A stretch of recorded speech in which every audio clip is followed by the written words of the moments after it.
عقوبة التعدي على رجل الأمن السعودي سجن لا يزيد عن 10 سنوات وغرامة لا تقل عن 100,000 ريال سعودي. اللي أبغى أقوله، رجال الأمن وجدوا في الحرمين الشريفين لضبط الأمن وتسيير الحشود المليونية وخدمة الحرمين وزوار الحرمين، لكن لا يجعلك ذلك تتجرأ أن تتعدى وتتجاوز على رجل الأمن السعودي. قف، فأنت في المملكة العربية السعودية. السلام عليكم.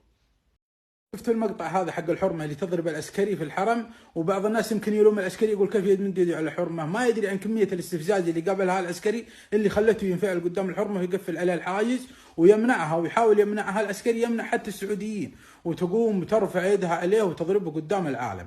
الحرمة هذه لو انها في بلدها وضربت العسكري كيف يمديها طلق عليها برصاص، وهذا حق مشروع العسكري اذا حد قاومه، ويمديهم مددوها في الارض ويمديهم حكموها ب30-40 سنة ولا مؤبد سجن.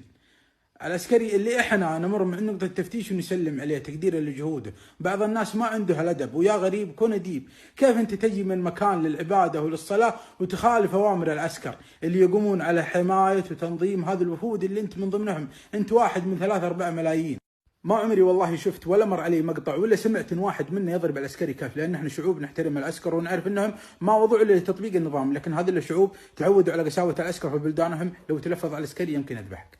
وشافوا تعامل عسكرنا الطيب مع الحجاج، اللي يشيل طفل واللي يسلم على شايب كبير واللي يفسخ حذيان لواحد ما من حذيان، وقالوا هذا ضعف.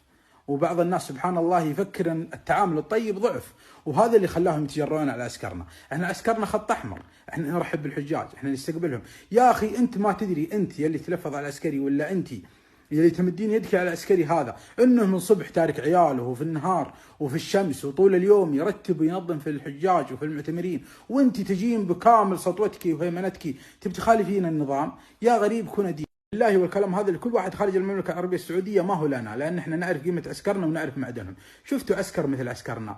شفت عسكري انت في بلدك يشيل واحد على ظهره لأنه ما يقدر يمشي ولا ما معه حذيان؟ شفتوا عسكر من عسكركم انتم يفسخ جزمته ويلبسها واحد حاج عشان يمشي ويكمل طريقه؟ شفت عسكري انت في شوارعك يشيل طفل مثل هذا يقعد يدور به عشان مضيع أهله؟